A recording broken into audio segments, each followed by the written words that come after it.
안녕하세요, 허세영입니다. 오늘은 제가 제 성격을 바꾼 이야기를 들려드릴게요. 성격 때문에 스트레스 받으시거나 성격을 바꾸고 싶으신 분은 끝까지 한번 들어보세요. 현실 토크. 저는 내성적인 사람이었어요. 그래서 성격을 계속 바꾸고 싶었죠. 저는 어릴 때부터 친구들과 말하고 어울려 노는 것보다는 혼자 게임하고 혼자 책 읽고 혼자만의 시간을 갖는 걸 좋아했어요. 유전적으로 DNA가 그렇게 형성이 되어 있었던 거죠. 그게 편하고 좋았어요. 초중고도 똑같이 그렇게 보냈습니다. 친구들과 밥을 같이 먹기보다는 혼자 밥을 먹거나 진짜 친한 친구 한 명이랑만 먹었고, 쉬는 시간에는 친구들과 어울려 놀기보다는 혼자 앉아서 책 읽고 공부하고. 사실 공부를 좋아하는 건 아니었는데 그렇게 친한 친구가 없으니까 혼자 앉아있기가 뻘쭘하잖아요. 그래서 공부를 했습니다, 그냥. 근데 공부하면은 이제 공부 열심히 하는 친구를 하면서 이상하게 보지 않더라고요. 그래서 공부를 하고 혼자 있긴 했어요. 그래서 초중고 때 저를 알던 친구들은 지금 저를 보고 야, 세용아, 너 사람이 이렇게 변했어? 하면서 되게 신기해해요. 사람이 성격이 이렇게도 변할 수도 있구나 하면서. 어떻게 성격을 바꿨는지 지금부터 하나하나 설명을 드릴게요. 그 전에 성격이 어떻게 형성되는지부터 한번 짚고 넘어가겠습니다. 성격이 형성되려면 경험이 필요해요. 저는 경험주의를 믿어요. 경험 하나하나를 통해서 사람의 성격이 만들어진다고 믿습니다. 경험이 어떻게 만들어지고 성격이 되는지 그거를 살펴볼게요. 아이가 있다고 가정해볼게요. 두 명의 아이가 태어납니다. 한 아이는 굉장히 내향적이고 조용한 DNA를 타고났어요. 그리고 한 아이는 외향적이고 사람들과 어울리는 걸 좋아하게 DNA가 타고났죠. 이 두 아이가 태어났을 때는 아무런 경험이 없어요. 그냥 아무것도 없이 태어난 거죠. 맞잖아요? 아무것도 없이 태어난 겁니다. 근데 이 아이들은 성장해가면서 경험이 달라요. 내성적인 아이는 태생적으로 조용하고 혼자 있는 거에 끌릴 거예요. 그래서 이 아이는 항상 저처럼 혼자 있고 혼자 뭘 해나가고 계획하고 이런 걸 되게 좋아할 가능성이 높아요. 그래서 그런 경험들을 쌓아나가겠죠. 그리고 외향적인 아이들은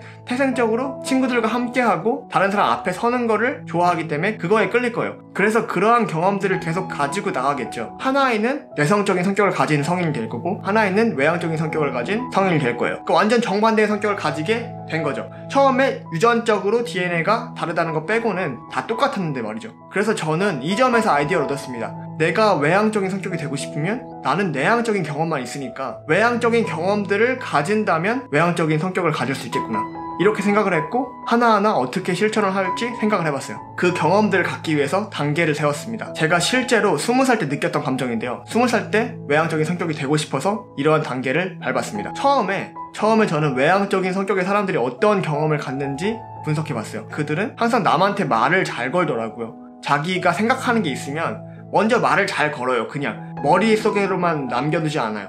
저는 어떤 생각을 하게 되고 제가 이걸 말할 때 속으로 시뮬레이션을 엄청 무수하게 많이 돌립니다. 저는 말 한마디를 할 때 시뮬레이션을 100번을 돌리고 말을 하는 경향이 있었어요. 그러니까 내가 말을 했을 때 이 사람이 나를 이상하게 보면 어떡하지? 이런 성격이 있었고, 항상 혼자였기 때문에 내가 말을 했을 때 다른 사람들이 어떻게 받아들일지에 대해서 그런 데이터베이스가 없는 거예요. 그래서 굉장히 말 한마디 하는 게 조심스러웠습니다. 하지만 그 사람들은 부담 없이 해요. 어떤 사람들은 심지어 뇌를 거치지 않고 말하는데도 사람들이 좋아하더라고요. 재밌다고. 저같이 내성적인 성격이시라면 공감하실 텐데 사람들한테 말을 거는 게 굉장히 어렵습니다. 친구들한테 말을 거는 건 굉장히 어려워요. 왜냐하면 친구들은 내가 이미 내향적인 성격이고 조금 조용한 사람이라는 걸 인지하고 있기 때문에 갑자기 제가 어느 날 갑자기 성격이 변해버리면 되게 이상하게 받아들일 거란 말이에요. 예를 들어 원래 되게 조용하게 혼자 책만 읽던 사람이었는데 갑자기 어느 날 나타나가지고 야, 누구야, 너 PC방 갔다 왔다며, 어제 오늘 재밌었냐? 야, 한타 나도 좀 껴주지. 야, 너네만 가냐. 이게 뭐지? 갑자기 이렇게 성격이 변하면 되게 이상하고 저 역시도 못할 거란 말이에요. 그렇게 외향적인 경험을 한다는 게 되게 어색해요. 그러니까 익숙한 것과 어색한 것 사이에서 익숙한 것을 선택하도록 우리 뇌는 항상 그렇게 작동해 왔다고요. 그러니까 저는 어색한 것 쪽으로 갈 확률이 낮아요. 이렇게 하기가 어렵다는 거죠. 저는 친구들한테 그렇게 하기보다는 다른 방법을 찾아봐야겠다, 이건 너무 어려워서 못하겠다, 이렇게 생각을 하고 낯선 사람한테 말을 걸어보기로 결심합니다. 왜냐면 낯선 사람한테 말을 거는 건 어렵지 않아요. 이 사람들은 제가 어떤 사람인지 모르기 때문에 제가 처음에 말을 걸어도 이상하게 받아들이지 않을 거란 말이에요. 원래 이런 사람인가 보다 이렇게 생각을 하겠죠. 사람들 많은데 가서 말을 걸자고 결심을 하고 갔는데 진짜 어렵더라고요. 그것마저도 어렵더라고요. 해보신 분은 아시겠지만 처음 보는 사람한테 말을 거는 게 그렇게 쉬운 일은 아니에요. 굉장히 그냥 심적으로 부담이 큽니다. 거기서 못할 수는 없었어요. 그래서 저는 길을 물어보기로 결심을 해요. 길을 물어본다는 건 그래도 일상적인 상황에서 있을 수 있는 일이니까. 근데 그 길을 물어보는 것조차도 50번 정도 속으로 마음속으로 시뮬레이션을 돌리고, 거기 그 2호선 출구 혹시 어떻게 가요? 이 한마디 물어보는 건데 50번을 시뮬레이션을 돌리고 갔다고요. 그만큼 어려웠습니다. 근데 해냈어요. 그러니까 그 한 번의 해냄이 다음에 또 길을 물어볼 수 있게 만들었고, 저는 결국 100번 이상 매일매일 출퇴근하거나 학교를 왔다 갔다 하면서 어떤 것에 대해 질문을 하고 길을 물어봤어요. 그러다 보니까 100번을 하니까 그게 제 경험이 되더라고요. 이제 낯선 사람한테 어떤 걸 물어보는 건 쉬운 거예요. 그래서 난이도를 좀 올렸습니다. 좀 어려운 질문들을 해봤습니다. 예를 들어 이제 약간 차려입고 낯선 사람한테 가서 이렇게 얘기하는 거예요. 제가 오늘 소개팅을 가는데 제 옷차림 어떤 것 같아요? 괜찮나요? 이렇게 물어봤을 때 사람들이 대답을 해주잖아요. 대답을 잘 해주시더라고요. 거의 100분 중에 99분은 답을 해주셨어요. 이 정도면은 뭐 나쁘지 않다. 다른 분은 패션이 다 괜찮긴 한데 너무 올블랙으로 빼입었다. 저승사자 같다. 약간 이런 분도 있었고, 패션이 퍼펙트하진 않은데 얼굴이 괜찮아서 뭐 나쁘진 않은 것 같아요. 이런 좋은 말씀 해주신 분도 있었습니다. 어쨌든 저는 길 물어보는 것부터 시작해서 낯선 사람한테 말을 할 수 있는 경험을 획득한 거죠. 그래서 경험을 확장했지만 아직도 친구들한테 말 걸고 외향적으로 행동하는 건 어려웠어요. 왜냐면 그 친구들이랑 낯선 사람은 달랐기 때문이죠. 그래서 저는 경험을 좀 확장해보기로 결심을 해요. 이 경험이 한 사람한테 대화를 하는 경험이었다면 좀 더 많은 사람과 대화하고 말을 해볼 경험을 가져보자. 그래서 저는 20대 초반에 다양한 아르바이트를 경험해봅니다. 그 중에서도 가장 인상 깊었던 것은 롯데월드였어요. 놀이기구를 소개하고 안전 멘트들을 해야 되잖아요. 근데 그 멘트를 수백 명이 보는 앞에서 합니다. 한 명이 아니라 수백 명이요. 롯데월드 처음 갔을 때 A4 3장을 주면서 이거 다 외워라 이렇게 말을 해요. 멘트가 정해져 있어요. 제가 외우는 건 조금 자신 있는 편이었어서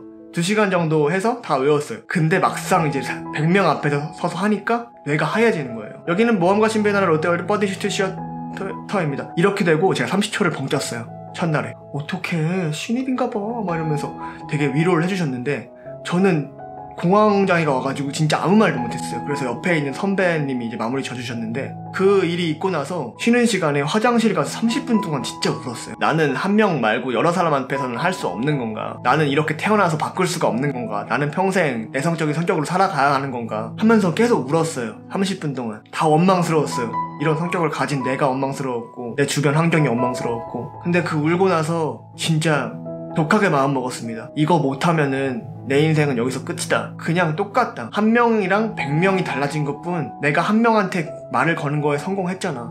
100명도 할 수 있어. 이렇게 마음을 굳히고 매일매일 다듬어요. 멘트를 수백 번 연습하고 수백 번 시뮬레이션 해보고 그렇게 매일매일 자신을 피드백하다 보니까 늘어가요. 그리고 점점 애드리브 같은 것도 생겨나요. 맨날 하는 멘트는 똑같으니까 거기서 변형만 주면 되는 거죠. 그래서 저는 한 달이 지났을 때 멘트를 자연스럽게 할 수도 있게 돼요. 수백 명 앞에서. 자, 프렌치 레볼루션 출발합니다. 720도 회전 후에 사진 촬영 차가. 사진 촬영은 어떻게? 귀엽고 깜찍하고 섹시하게.